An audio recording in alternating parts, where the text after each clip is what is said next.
Esto es La Buena Educación. Hola, hola, muy buenos días. Comenzamos su programa radial La Buena Educación. Y si tienen chicos, hijos, adolescentes, no se pueden perder nuestro programa.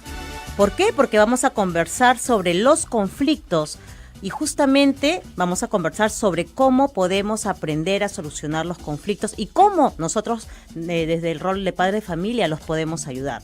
Hoy en La Buena Educación vamos a conversar sobre cómo aprenden nuestros hijos a resolver conflictos. Los saluda Liz Quiroz, acompañada esta mañana de Darío Ugarte, director de Educación Secundaria del Ministerio de Educación. Muy buenos días, Darío. Buenos días, Liz.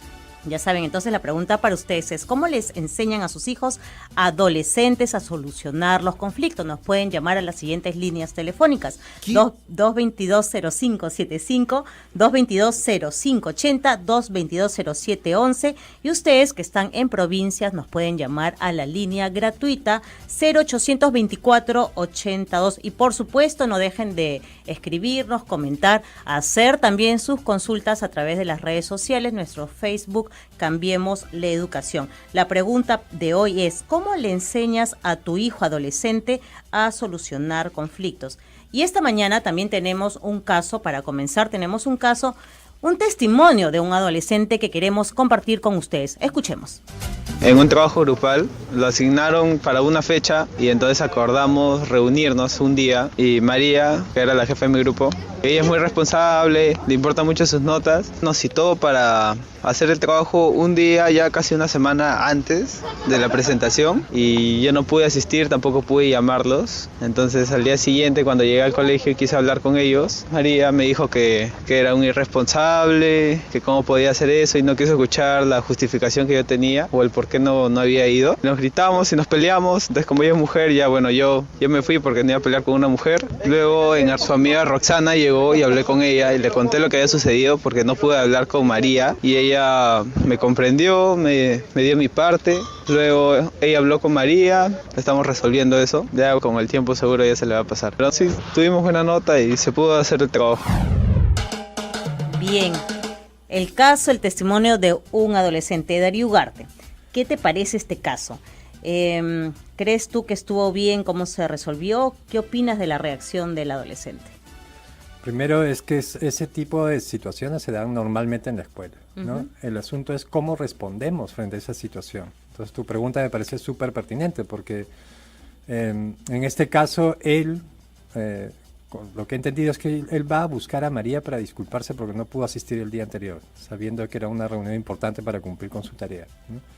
Y la reacción de María es la reacción de alguien que está molesto, ¿no? Y por eso es que le dice que es un irresponsable.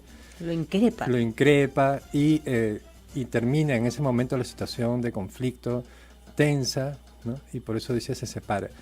Y ahí aparece un elemento interesante que es la amiga Roxana, ¿no? Él no sabe qué hacer porque entiendo que le interesa resolver la situación y la busca Roxana para ver cómo intermediaria, como mediadora, conciliadora, comience a buscar cómo acercarse más a María. Y esa reacción a mí me parece bien interesante, cómo en una situación de conflicto siempre afloran los sentimientos. Uh-huh. Yo puedo entender que María está muy frustrada, y molesta. El asunto es qué hacemos con los sentimientos. Entonces María lo que hizo fue explotar, y esa explosión hizo de que se ponga en riesgo la relación con su amigo, ¿no? Uh-huh. Y entonces, Darío, ¿cómo deberían nuestros hijos manejar los conflictos con sus compañeros? Es un buen ejemplo lo que acabamos de escuchar. ¿Qué otras cosas más? Bueno, primero es que siempre frente a una situación de conflicto, y eso es algo que seguramente si recordamos algún conflicto que hemos tenido nosotros, sentimos algo. Si es un conflicto que afecta a nuestros intereses, necesidades o nuestra integridad, podemos tener miedo, podemos tener ira, estar muy fastidiados. Y el asunto es cómo hacemos. Nos dejamos llevar por lo que sentimos. Uh-huh. Y eso en los adolescentes sucede con mucha frecuencia, ¿no? Ellos valoran mucho la lealtad. Falta que el amigo, el pata del grupo se fue hizo otra que no le gustó al grupo, entonces la reacción es con mucha emoción. Entonces una de las cosas importantes es cómo yo identifico cómo me siento. Uh-huh. Y eso no lo hacen los adolescentes solos. Necesitan que en la escuela y en la familia les ayudemos a identificar lo que sienten, ¿no?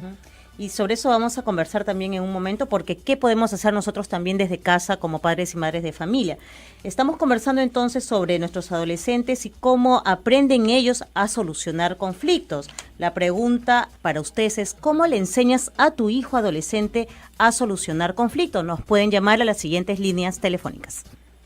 ¿Quieres opinar en el programa? Llámanos desde Lima al 222-0575, 222-0580 y 222-0711. Y desde provincias marca el 0800-24-802. 0800-24-802. Bien, y aquí en cabina estamos con Darío Ugarte, director de Educación Secundaria del Ministerio de Educación, así que pueden hacer también sus consultas y por supuesto responder a nuestras preguntas aquí conversando con Darío Ugarte. Darío, bueno, por un lado tenemos un rol desde la casa, pero desde el colegio, para comenzar, ¿qué es lo que les deben enseñar en estos casos, ¿no? ¿Cómo los ayudan a resolver conflictos? Bien, primero es reconocer que el conflicto es parte de la vida, o sea, es parte de la convivencia. Es más, muchos que han estudiado el tema de conflictos dicen que si no hubiera conflictos no hubiera avanzado la humanidad, no hubiéramos progresado. Entonces, perderle el miedo al conflicto es un elemento importante, ¿no? Eso, si lo aprendemos en la casa y en la escuela con más orientación de los profesores, eso va a ayudar mucho. Y conflicto no es sinónimo de violencia. Así es. Eso es importante. Ese es el otro punto importante, sí. Entonces, no necesariamente que surja un conflicto tiene que llegar a la violencia. El conflicto es cuando lo que yo quiero y lo que tú quieres es lo mismo y solo hay una. Por ejemplo, yo quiero comer un turrón y solo hay un pedacito. Entonces, frente a eso, los intereses se ponen en juego y nos peleamos, o comenzamos a conversar para ver cómo lo resolvemos para que ambos podamos estar satisfechos. Bien, tenemos ya una llamada telefónica a esta hora. Estamos con Carlos, nos llama desde Rímac. Carlos, buenos días. Hola, Carlos. Parece que perdimos la llamada de Carlos. Entonces, decíamos que el conflicto no necesariamente es violencia, pero el conflicto como oportunidad quizás. Así es. Uno puede tener de hecho, se presenta un conflicto como el que acabamos de escuchar, y la reacción de de María podría haber sido peor. Y le quitaba el habla a su amigo, o comenzaba a hablar mal de él, y el asunto se volvía en una situación mucho más inmanejable que podía llevar a otra situación. O como él dijo, como era mujer, yo me detuve ahí. Pero si hubiera sido su pata, de repente llegaba la violencia y entraban a golpes, ¿no? Entonces, hay un momento en la situación del conflicto en que uno sabe que va a llegar a respuestas cada vez más violentas. O el momento en que puede parar esa situación, ¿no? Así es, puede parar y comenzar a tener respuestas distintas. Y eso se aprende. Eso no es que nosotros nacemos con esas capacidades, sino la aprendemos desde que nacemos, y el colegio es un espacio importantísimo para ello. Al igual que la casa. Bueno, vamos a ir comentando lo que va llegando a través de las redes sociales. Gracias por escribir a Cambiemos la Educación, al Facebook Cambiemos la Educación. Gracias, Angélica Rosa Purizaca.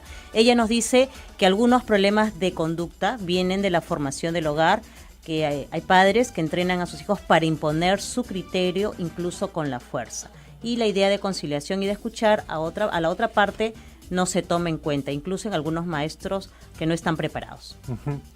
Sí, pues hay muchas veces los papás cometemos el error que transferimos lo que creemos que los chicos deben hacer, y también lo que creemos cómo se resuelven las cosas, ¿no? Entonces esta idea de competir para ganar por encima del otro es una idea que a veces está muy presente, ¿no?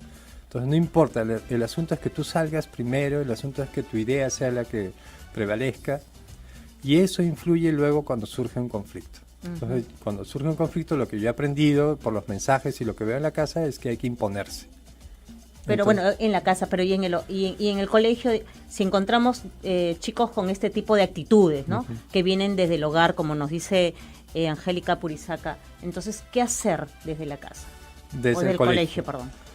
Bueno, el colegio tiene la oportunidad y algo que a veces en muchos colegios lo hacen, otros no, pero es que hay que generar las condiciones para que eso suceda. Entonces, si no hay confianza en el aula, es muy difícil que se resuelvan los conflictos, más bien van creciendo.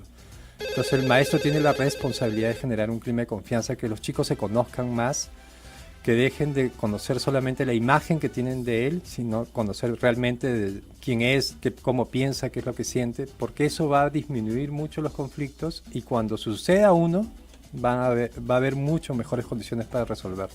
Bien, tenemos una llamada telefónica a esta hora, estamos con María, nos llama desde Huacho. María, buenos días. Sí, buenos días. Mire, gracias por el programa. La consulta es, ¿cómo desde casa como madre puedo ayudar a mi hija, a mi hijo, a no tenerle miedo a los conflictos? ¿Cómo superar esto? Porque cuando mi hija tiene dificultades, por ejemplo, yo le escucho y le digo, esa actitud de la otra persona, ¿te has puesto a pensar cuál es el origen? ¿Por qué reaccionó así? Siempre le digo, ponte en el zapato del otro. Sé tolerante, le digo, sé tolerante. No vas a encontrar en la vida una persona igual que tú. Pero cuando ella me cuenta algo y me dice, tú te pones siempre en favor de la otra persona, no me entiendes, eso es lo que me dice. Entonces quizás como madre, yo soy madre soltera, quizás estoy haciendo mal, ¿no? ¿Cómo debo actuar? Sabemos que mi hija tiene 19 años y está en la universidad y tiene conflictos así, ¿no? Ideológicos, de costumbres con sus compañeros o con el grupo, y ella sufre cuando alguien sale del grupo o alguien es desleal o no anda como ella anda, ¿no? Bien, gracias María, te respondemos en un momentito porque tenemos más llamadas telefónicas. Estamos con Luis, quien nos llama desde San Borja. Hola Luis. Hola, ¿cómo estás? Buenos días. Buenos días. ¿Qué tal? Mira, definitivamente no existe una escuela para padres, ¿no? Entonces a veces cuando yo ahora soy padre de familia, pero cuando somos hijos a veces pagamos, como se dice, los errores de los padres, ¿no? Sin echarle culpa del 100% de lo que nos pasa en el futuro, pero por ejemplo yo he sido un niño que toda la vida, yo fui un niño que toda la vida resolví mis problemas con la violencia. Tenía conflictos en el colegio, no sé, y todo era a trompadas. Y eso a mí me ha traído infinidad de problemas en mi adolescencia, en mi juventud, problemas de conducta, problemas de consumo de drogas, problemas de inestabilidad sentimental, un desastre.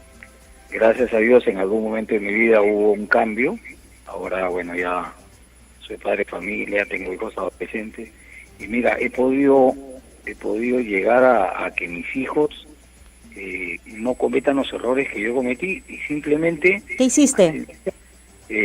Haciendo totalmente lo distinto a cuando yo era niño lo que veía.